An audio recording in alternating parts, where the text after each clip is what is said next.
vereador Juliano Ferreira, pelo tempo regimental.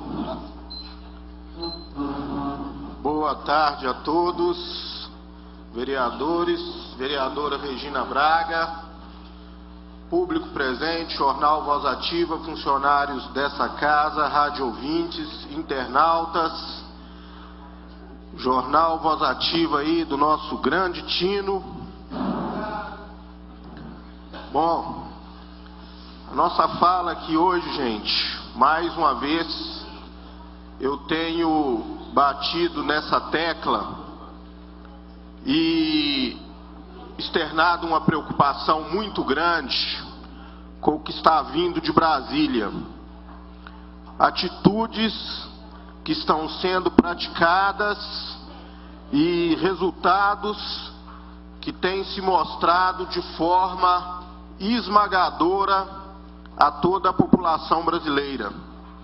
E o que me preocupa nisso, e eu quero reiterar aqui mais uma vez, é que as cidades de portes pequenos, ou as pessoas que estão longe do nosso Congresso, que tenham a hombridade e que tenham a coragem para poder fazer a diferença, e que nós possamos fazer a diferença.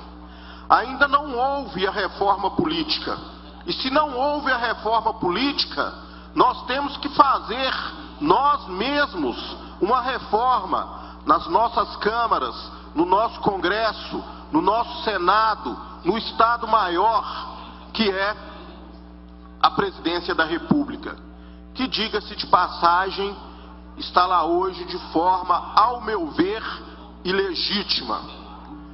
Já fui chamado a atenção várias vezes por causa disso, mas a minha opinião como homem, como cidadão e como uma pessoa honesta, não pode mudar. Então, eu penso o seguinte: o que eu tenho visto nos últimos 2 dias tem me deixado estarrecido, se é que era para eu ficar assim diante de tantos desmandos e diante de tantas loucuras que nós temos visto partir aí do nosso Estado Maior. Primeiro, eu quero falar rapidamente sobre a questão da condenação do ex-presidente Lula.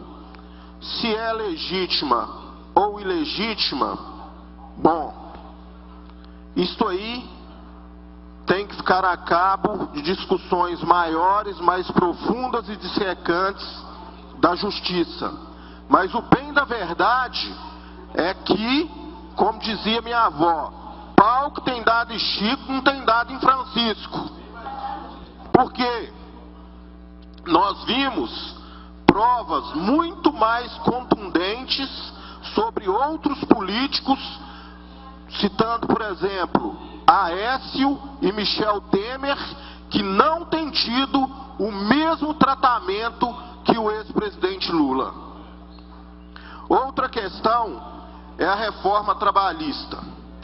Gente, há uma frase que é dita constantemente, que o trabalho dignifica o homem.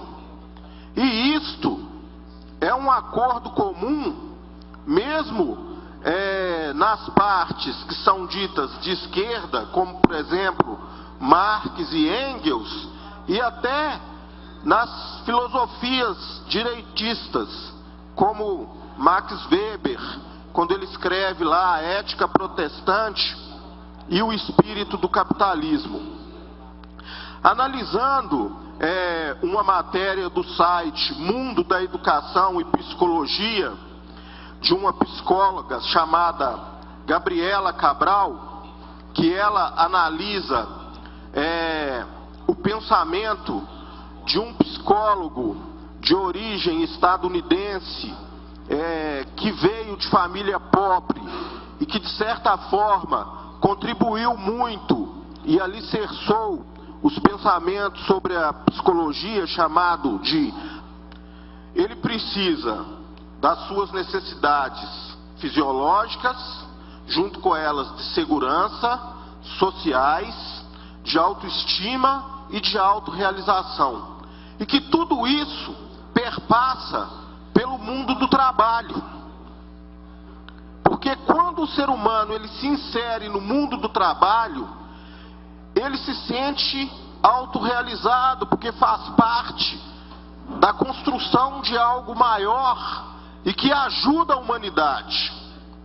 Mas a reforma trabalhista, gente, o que nós vimos foi só não uma afronta à Constituição brasileira, mas uma afronta ainda maior daqueles do qual emana o poder, que é o povo. Onde deveria ser discutido que uma mulher grávida pode trabalhar, por exemplo, em um local insalubre? Onde deveria ser discutido em que patrão e funcionário podem discutir os acordos trabalhistas sem que isso esteja embasado por questões judiciais muito firmes e profundas e que jamais devam ser descumpridas? Onde que se pode dizer que, por exemplo, um empregado que é demitido por justa causa, que deveria passar primeiro pelas questões judiciais, simplesmente vai haver um acordo entre ele e o patrão? E mais, por exemplo, tem casos em que aqui, ó, um deles que eu marquei, por exemplo, multa rescisória. A empresa está sujeita à multa de um salário mínimo regional por empregado, não registrado, acrescido de igual valor em caso de reincidência. Isso na regra atual, né? E na nova regra, o valor que o empregado deveria receber, que era de R$3.000, cai para R$800. E outra coisa, estamos voltando a tempos de barbárie, como na época da Revolução Industrial, em que o sujeito poderia ficar submetido a uma empresa 12 horas de trabalho por dia. E não acreditem nessa questão de 12 por 36, que hoje está na CLT, não. Porque na nova Constituição há regras diferentes, há discussões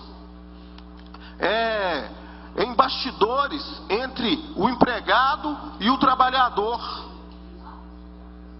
Não é bem assim.